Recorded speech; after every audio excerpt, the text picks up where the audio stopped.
s'est levé l'équipe. Ça m'a très bien. C'est bien dans ma tête. C'est une maman de feu. Qu'elle soit une femme qui entre en esprit. Il fallait qu'elle soit une femme qui soit connectée.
Je me connais bien. Et je suis tout le temps en communion avec lui. Le révérend n'a pas voulu partir avec le premier bateau. Le révérend n'a pas voulu partir avec le deuxième bateau. Le révérend n'a pas voulu partir avec le troisième bateau. En fin de compte, il est mort dans les bateaux. Et quand il est parti au paradis, il a demandé à Dieu. Mais toi et moi, nous coopérons bien. Toi et moi, nous avons une forte intimité. Je suis votre bien-aimé. Tu m'as montré ton amour à plusieurs reprises. Mais moi, j'ai aimé la réponse de Dieu était que j'avais envoyé le premier bateau. C'est un signe d'amour que je t'avais montré. J'ai envoyé le deuxième bateau. C'était le signe d'amour que je t'avais montré. J'ai envoyé le troisième bateau. C'était toujours le signe d'amour que je t'avais montré. Mais toi, tu n'as pas compris mon langage. Tes oreilles étaient sourdes. Les cieux n'ont pas voulu voir. C'est pour ça aujourd'hui, toi et moi, nous sommes. Et le Seigneur nous bénisse. Notre thème de l'année, nous le savons très bien, c'est la connexion. La connexion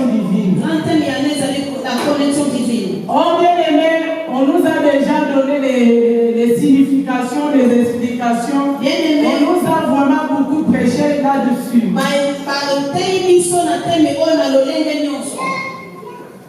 Et moi j'aimerais te dire cet après-midi,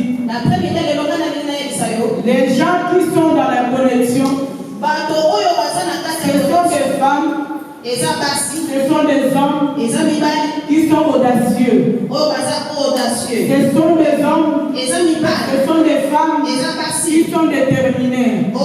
Les gens qui sont dans la connexion, c'est des gens quand ils voient les problèmes, ils ne voient pas les problèmes, mais ils voient directement la solution. Les gens qui sont dans la connexion, c'est des gens, lorsqu'ils se trouvent devant la mort, ils ne voient pas la mort, ils voient la vie qui est derrière la mort. Les gens qui sont dans la connexion, lorsque les gens de ce monde commencent à les bouleverser, commencent à les troubler, et ces gens-là ne voient pas les troubles, mais ils voient la paix. Alléluia. Alléluia. Moi je crois que toi et moi nous sommes dans la connexion. Cela sans plus tarder, nous allons prendre la parole de Dieu. Nous sommes dans le livre de Marc chapitre 5.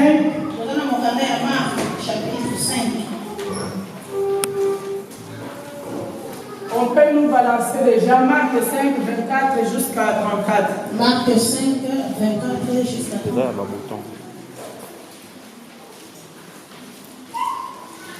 Nous y sommes. Amen. C'est une histoire que nous tous nous connaissons bien. Et ça, les solos, où ils sont tous les madame. C'est une histoire que nous maîtrisons nous tous bien. Et ça, histoire, où ils sont tous C'est l'histoire d'une femme et ça, histoire, il y a moi, moi, si mon qui a été atteinte de perte de sang pendant 12 ans de sa vie. Oh, ça n'a qui ça makila, ça makila depuis 12 ans avant moi. S'il y a un bon lecteur, il peut nous aider avec la lecture, s'il vous plaît. Sur les années montagne, madame m'a aidé qui sont pensés dans la lecture. Ils ont encore Jésus s'en alla avec lui et une grande foule les suivait et les pressait. Or, il y avait une femme atteinte d'une perte de sang depuis 12 ans. Elle avait beaucoup souffert entre les mains de plusieurs médecins. Elle avait dépensé tout ce qu'elle possédait. Et elle n'avait éprouvé aucun soulagement, mais était allée plutôt en empirant. Et entendu parler de Jésus, elle vint dans la foule par derrière et toucha son vêtement. Car elle disait, si je puis seulement toucher ses vêtements, je serai guéri. Au même instant, la perte de sang s'arrêta et elle sentit dans son corps qu'elle était guérie de son mal. Jésus connut aussitôt à lui-même qu'une force était sortie de lui et se retourna au milieu de la foule. Il dit, qui a touché mes vêtements? Ses disciples lui disent, tu vois la foule qui te presse et tu dis, qui m'a touché? Rendez. Et il regardait autour de lui pour voir celle qui avait fait cela. La femme, effrayée de l'angoisse, sachant ce qui s'était passé à elle, vint se jeter à ses pieds et lui dit toute la vérité. Mais Jésus lui dit, ma fille, ta foi t'a sauvée. Va en paix et sois guéri de ton mal. Amen. Amen. Amen. Amen. Oui, mes bien-aimés. Oui, Bali. Cette femme avait souffert pendant 12 ans. Moi, depuis 12 ans, il faut souffrir. La Bible nous montre très clairement que la vie de cette femme était caractérisée par 4 éléments. Premier élément, la Bible nous dit qu'elle avait beaucoup souffert. Deuxième élément, la Bible nous dit qu'elle avait consulté toutes sortes de médecins. Troisième élément, elle avait dépensé tout son avoir, tout ce qu'elle avait comme argent. Quatrième élément, la Bible nous dit que son état de santé continuait toujours à s'empirer. Au lieu d'avoir la solution, au lieu d'avoir la guérison, son état de santé continuait toujours à s'empirer.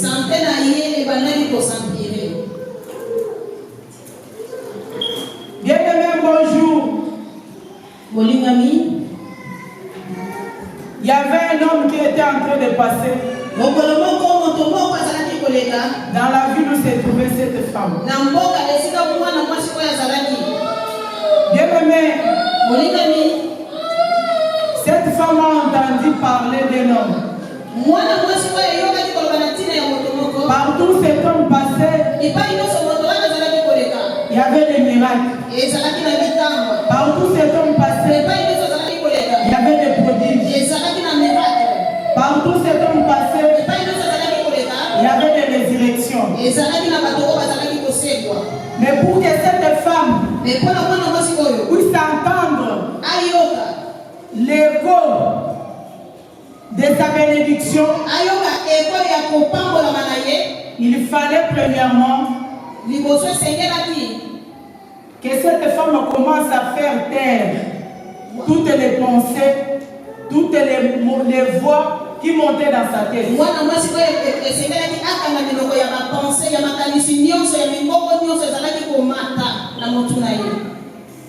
Bien aimé, souvent, quand on se trouve dans une situation,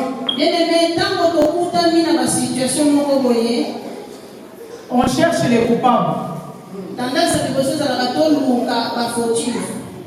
On ne cherche pas pourquoi je me trouve dans cette situation, mais on cherche toujours une autre personne doit porter l'accusation en fait.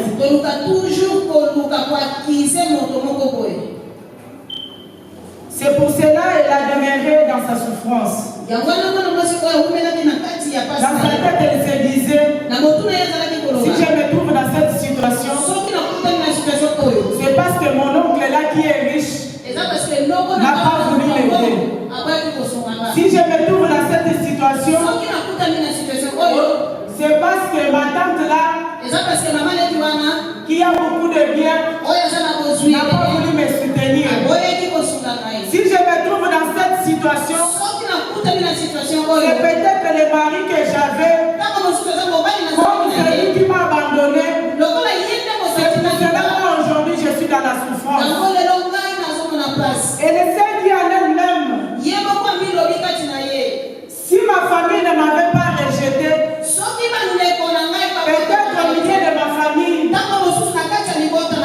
je ne serais pas en train de mourir aujourd'hui. Elle est restée longtemps dans l'accusation. Elle est restée longtemps à chercher les coupables. Mais un bon jour, elle s'est décidée en elle-même. Elle a dit en elle-même, moi aussi je suis la fille d'Abraham. Moi aussi je suis la fille d'Abraham. Moi aussi j'ai droit au bonheur. Moi aussi j'ai droit à la joie. Moi aussi j'ai droit à la vie. C'est dans ce moment-là où les oreilles spirituelles de cette femme s'est ouvertes. Il a entendu l'écho. Il a entendu le bruit. Oui, bien aimé, je ne sais pas si tes oreilles spirituelles sont ouvertes maintenant. Je ne sais pas si tes oreilles spirituelles sont en train d'entendre l'écho que moi j'entends maintenant. Bien aimé, je ne sais pas si tu es connecté avec moi. Est-ce que tu entends le bruit qui annonce ta bénédiction? Est-ce que tu entends le bruit qui annonce ta délivrance? Est-ce que tu entends le bruit qui annonce ta guérison? Est-ce que tu entends le bruit qui annonce ta délivrance bien-aimée? Mais pour que tu entendes cela, il faut que tu te disciplines toi-même. Il faut que tu reviennes à toi-même. Les gens des démons, ils partent chez les psychologues pour dire que j'entends des voix. On dit seulement les fous pour commettre un acte. Il entend des voix derrière lui. Il est en train d'exécuter cela. Or nous sommes au temps de la plénitude. Nous sommes au temps d'un homme qui est en train de passer. Au milieu de nous, il y a un homme qui est en train de passer. Au milieu de nous, il y a un homme qui est en train d'avancer. Au milieu de nous, il y a un homme qui dont en lui il y a la plénitude. Cette femme a pris la décision. Elle a dit non. Je ne peux pas rester dans la souffrance. Non, non, non, non, non, non, non, non, non, non. Je ne vais pas rester dans cette situation. J'ai beaucoup souffert. Pourquoi je dois rester dans cet état? Elle s'est élevée. Elle a pris la décision dans sa vie de suivre cet homme. Cette femme a fait une prière en lui. Elle a dit si je puis seulement, si je puis seulement toucher les bords de son vêtement, je vais être guéri. Bien aimé, souvent il y a des hommes de Dieu qui passent, qui nous prêchent, qui nous parlent de la part de Dieu. Le plus difficile, ce n'est pas de prendre une décision. C'est de mettre en pratique cette décision. C'est de mettre en pratique cette décision. Tu peux prendre la décision aujourd'hui de faire du bien. Mais à un instant, à un moment donné, on oublie vite la décision qu'on a prise devant Dieu. On retourne dans notre état de souffrance. On retourne dans notre état de malheur. On retourne dans notre état où nous étions avant. Hier, j'aimerais te dire mon thème de cet après-midi. Et notre Dieu, il est le Dieu de restauration.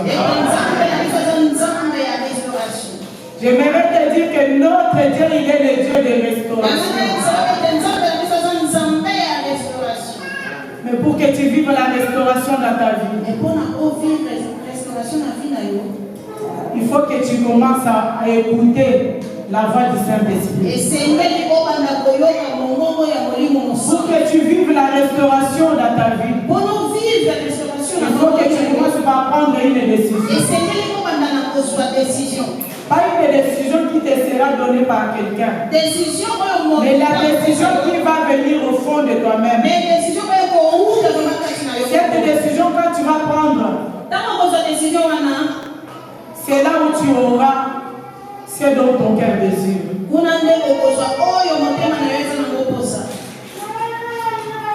Elle n'est pas restée assise. Combien de fois nous entendons des voix? Tu veux suivre le Seigneur. Tu veux faire du bien. Tu veux servir le Seigneur. Mais tu te dis, je ne peux pas servir Dieu parce que.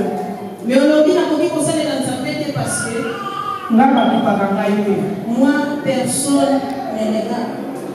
Moi, personne ne regarde. Là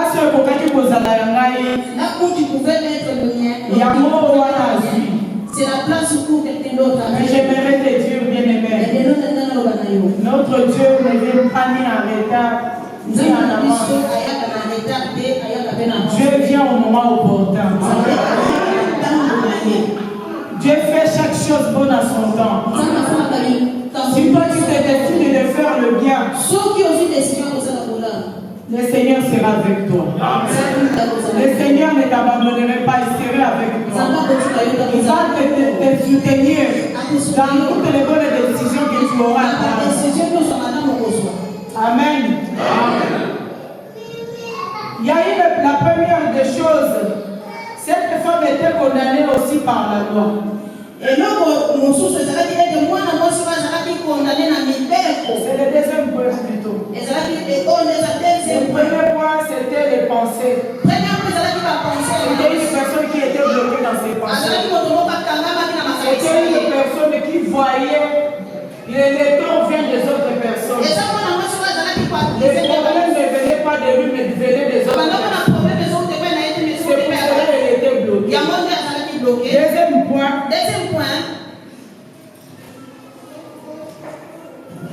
Elle a pris la décision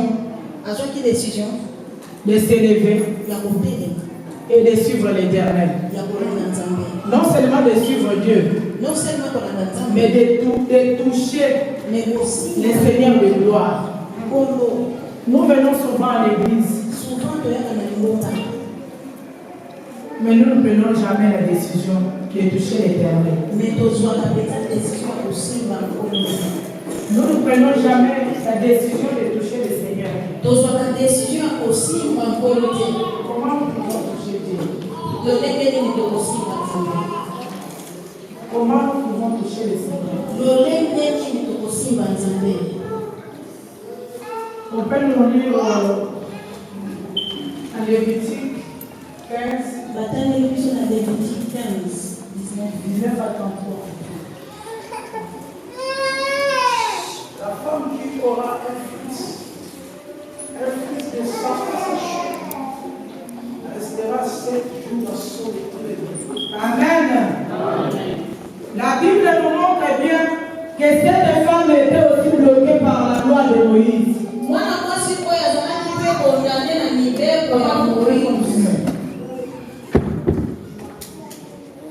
Et tout objet sur lequel elle s'assiera sera impur.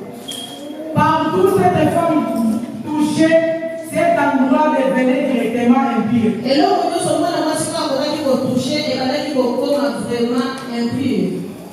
Quand elle touchera son lit, se lavera dans l'eau et sera impur jusqu'au soir. Quiconque elle touchera un objet sur lequel elle s'est assise, lavera ses vêtements, se lavera dans l'eau et elle sera impure jusqu'au soir. Maintenant, s'il y a quelque chose sur le lit ou l'objet sur lequel elle s'est assise, celui qui la touchera sera impur jusqu'au soir. 24. Si un homme couche avec elle et que l'impureté de cette femme vient sur lui, il sera impur pendant 7 jours. Et tout lit sur lequel il couchera sera impur. La femme qui aura un flux de sang pendant plusieurs jours hors de ces époques régulières, ou dont le flux durera plus qu'à l'ordinaire, sera impur tout le temps de son flux, comme au temps de son indisposition mensuelle. Tout lit sur lequel elle couchera pendant la durée de ses flux sera comme le lit de son flux mensuel, et tout objet sur lequel elle s'assuera sera impur comme le lors de son flux mensuel, et il lavera ses vêtements. Se lavera dans l'eau et sera impur jusqu'au soir. 28. Lorsqu'elle sera purifiée de son flux, elle comptera 7 jours, après lesquels elle sera pure. 29. Le 8e jour, elle prendra tout terrain ou des jeunes pigeons et elle les apportera au sacrificateur à l'entrée de la tente d'assignation. Le sacrificateur offrira l'un à sacrifice d'expiation et l'autre à l'holocauste. Et le sacrificateur fera pour elle l'expiation devant l'Éternel, à cause des fruits qu'il a rendait impurs. Vous éloignerez les enfants d'Israël de leur impureté, de peur qu'ils ne meurent à cause de leur impureté. S'ils suivent mon tabernacle qui est au milieu d'eux, telle est la loi pour celui qui a une gonorrhée ou qui est souillé par une pollution, pour celle qui a son fils menstruel, pour l'homme ou la femme qui a un fils, et pour l'homme qui couche avec une femme impure. La parole du Seigneur. Yes. Amen. Oui, mes bien-aimés, vous avez écouté la lecture. La loi de Moïse ne permettait pas qu'une telle femme puisse être au milieu des gens.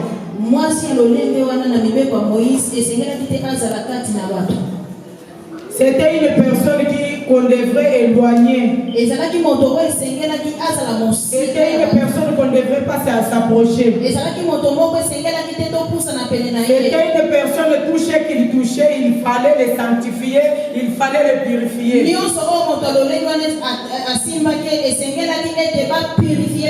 Elle n'avait même pas le droit de s'approcher s'approcher devant les sacrificateurs. azalaki même na droit ya kopusa nepa ya motumbi mpeka te Sous peine de mort. po ete abandaki koriske liwa Bien-aimé, bolingami il fallait que cette femme bouscule cette loi. mwana mwasi oyo esengelaki na ye abusule loi oyo mibeko Il fallait que cette femme casse cette loi qu'il avait condamnée. esengelaki na ye abuka mibeko oyo ezalaki Il fallait kokondane qu'elle prenne une décision. esengelaki na ye azwa décision Il fallait qu'elle soit audacieuse. esengelaki na ye azwa audacieuse Il fallait qu'elle soit une femme qui va bousculer les choses. esengelaki na ye azala mwana mwasi oyo akobusule makambo Il fallait qu'elle soit une femme qui voit de loin. esengelaki ezala mwana mwasi oyo azomona Il fallait qu'elle soit une femme qui entre en esprit. esengelaki ezala moto oyo azokota na Il bolingo fallait qu'elle soit une femme qui soit connectée esengelaki ezala moto oyo aza connecté pour voir po ete amona que non, ke non moi je ne peux pas rester dans cet état où je me trouve aujourd'hui. ngai nakoki kotikala na eta oyo naza na N'est-ce pas que j'entends l'écho? wana ete nazoyoka Il y a un homme qui est en train de passer. eza na moto moko N'est-ce pas que j'entends l'écho? nazoyoka eko Il y a un homme qui a laissé son trône pour que moi j'aie la vie. po ete ngai N'est-ce pas qu'il y a un homme qui est en train de passer? eza na moto moko Partout il a passé, il a guéri le lépreux. Partout il est passé, il a ressuscité des morts. Partout il est passé, il a guéri des maladies. Partout il est passé même dans les cimetières. Là où il a guéri même les fous de Cadara. Là où les hommes n'arrivaient pas à le dompter. Et cet homme était révélé. Partout il passait, il donnait la guérison, il donnait la vie. Les jeunes tombaient les bien-aimés. Il fallait que cette femme entre en esprit pour dire que moi je ne suis pas n'importe qui. Moi je ne suis pas n'importe qui. Mon père est resté sur le trône. Mon père est descendu aujourd'hui pour que moi j'aie la vie. Pour que ma vie puisse être transformée aujourd'hui. Il fallait que cette femme, pour vivre la loi de Moïse, pour dire que celui qui s'appelle la grâce est descendu aujourd'hui. Celui qui s'appelle la grâce est auprès de nous pour changer l'histoire de la vie. Il fallait que cette femme se lève pour dire que la grâce est là. Les lois ne m'a condamné. mibeko kondanaki La loi m'a condamné. mibeko kondane Les gens m'ont condamné. Les coutumes m'ont condamné. Et moi je ne vais pas rester là. Je suis une femme qui est connectée au fait à celui qui tient la vie entre ses lèvres, à celui qui est capable. Bien-aimé, j'aimerais vous dire pour que nous puissions voir la délivrance dans notre vie. Il faut que nous soyons des hommes et des femmes de l'esprit. Il faut que nous soyons des femmes, des hommes de l'esprit. Les gens qui ne voient pas ce que le monde voit. Les gens qui ne voient pas la loi que les gens disent. Dans le livre d'Ésaïe, si je ne me trompe pas, la Bible déclare, n'appelle pas congélation, c'est que le monde appelle congélation. Yaya, si les gens t'appellent aujourd'hui, je ne sais pas si vous avez bien lu la lecture. Vous avez écouté notre papa lire la lecture. Cette femme, on ne connaissait même